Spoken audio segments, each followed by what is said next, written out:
All right, Shalom. Let me get straight into this lesson. But this brother right here called the Chariot is pretty good video. Just to show you a faith booster that this thing is real as it's gonna get. It's real. It's getting ready to eventually go down, and time is short, so we don't got a lot of time for nonsense. So I'm gonna play this video, and I'm gonna get into this lesson, Salakia. I'm just meditating through the spirit about a lot of things um, that we got to look forward to. And it's a beautiful time to be alive. The Lord has quickened us through the spirit for us to understand this heavy doctrine that's not bound by this world. And there was a time that we was walking in carnality through the flesh. And now we still in the flesh, we still going to be afflicted. But we have the spirit to help us overpower the flesh in our feeble moments. And we know we can't do this without Yahweh, Ba'ashem Yahushua. So I'm going to get into this video.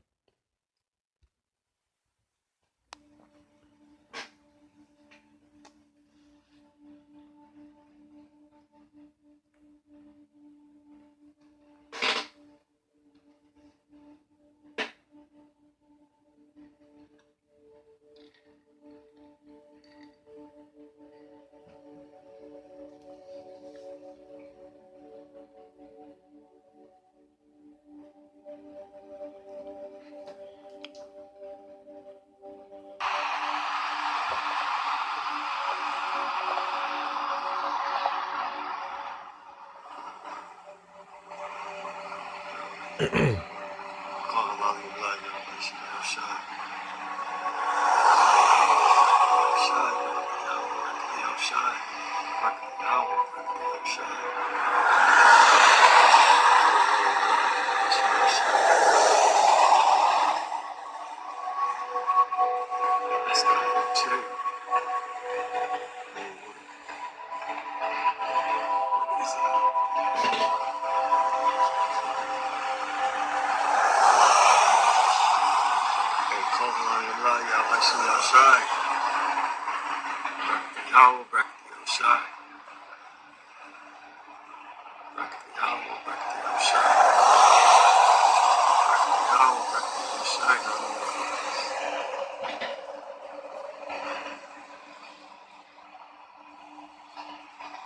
on, man.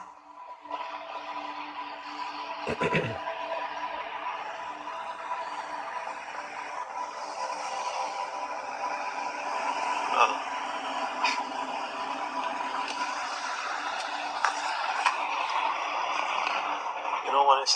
It's not showing up on camera. But now my phone don't want to focus. You see, my phone my phone can't even focus on it anymore. But I can see it.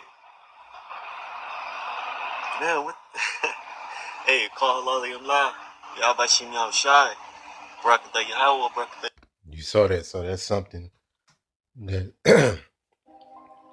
that's not from this world. It's a chariot, a chariot of Yahweh Ba'ashem Yahushua. And the world is ignorant to this. You know what I'm saying? They don't know what's going on. But their brother caught that video, so you can see it, so we can see it.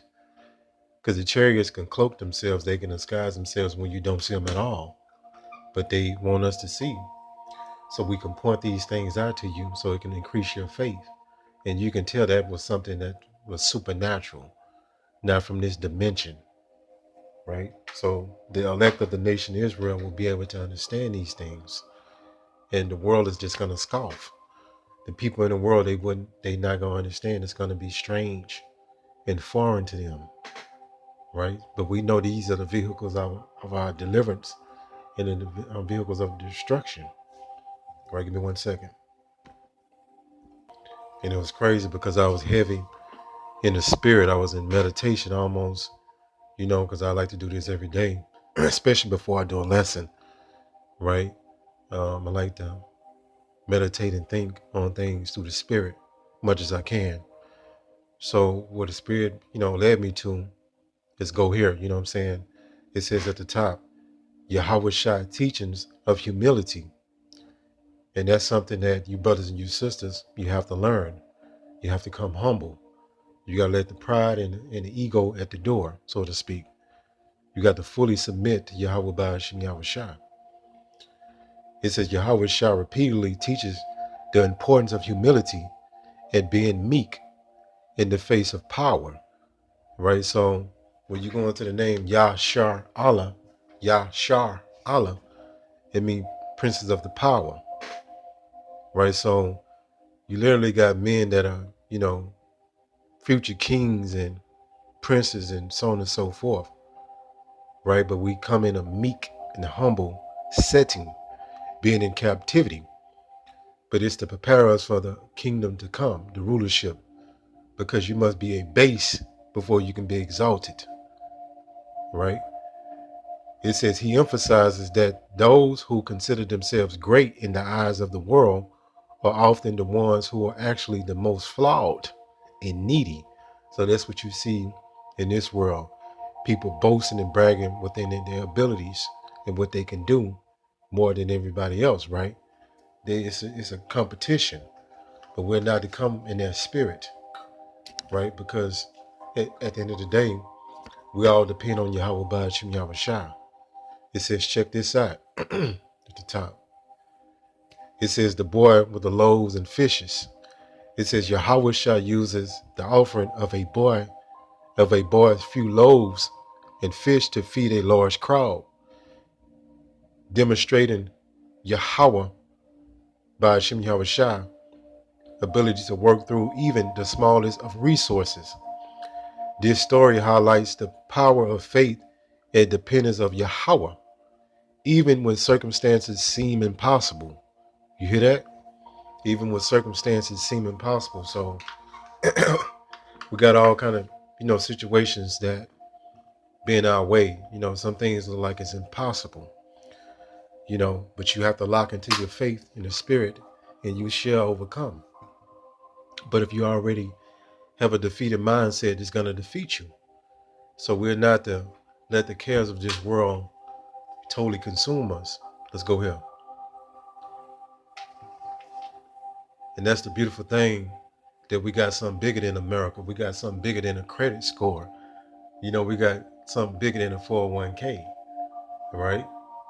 Immortality, a kingdom, all right? And the Lord blessed us with the spirituality. And the true spirituality is to be able to understand this doctrine.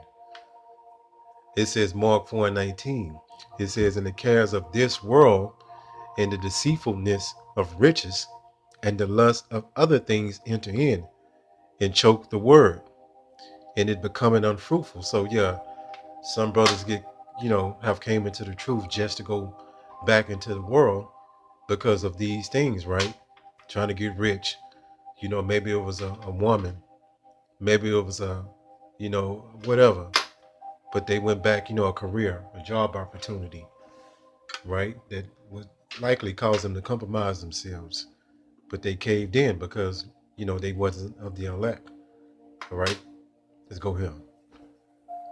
It says Mark 4:19 explains why some people who initially appear to accept the gospel don't produce fruit. It identifies three factors that can choke the word of Yahweh, Ba'ashim Yahweh Shah, and prevent it from taking root. It says the worries of this life. Matter of fact, I want to go to this right here. The worries of this life. Because, we're bogged down with bills and concerns and anxieties. But you got to really say the hell with it. It says right here at the top, the worries of this life. This refers to the anxieties, pressures, and concerns associated with daily life, work, and relationships. These worries can consume a person's mind and prevent them from fully focusing on spiritual matters. That's heavy. That's a perfect way they broke it down. That's what I was trying to communicate through the spirit to you. But let me read this again.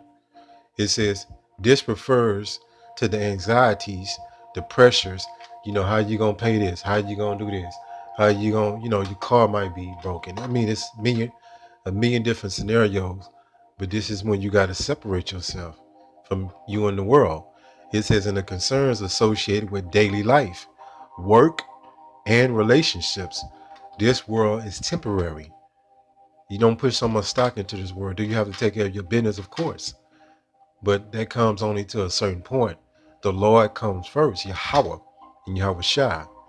These worries can consume a person's mind and prevent them from fully focusing on spiritual matters. That's why people are spiritually dead.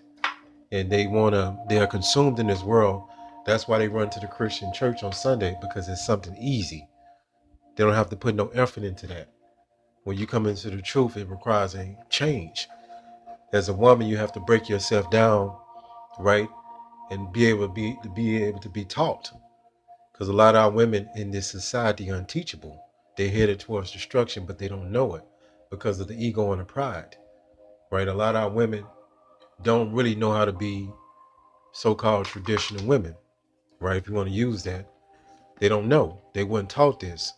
So that's why you have so many dysfunctionalities around, and you got a lot of these men are completely bugged out. Jake don't even know who they is. All right, so you have one extremity to the next extremity, and that's why you got all this confusion and nonsense and madness among our people. All right, let's go here. And I remember when I was like young, to kind of give you a story that I remember I used to be fascinated with the Book of Revelation, and we was in grew up in a Christian church, the same old, same old. But I remember the Spirit was on me when I was young. Of course, I wasn't in the truth, but I used to have really like to read the Bible, especially the Book of Revelation. It used to scare me, but I had an interest in it because now it all makes sense. We're drawn into the Word because it's our book. This is our culture. This is who we are. We're nothing without this, and that's why a lot of people that say Jake, they out of their mind, right? They'll say the Black Hebrew Israelites, not understanding that we're not black first off, and Hebrew Israelites is our ethnicity, but they're so detached from reality, they don't even know what they're saying.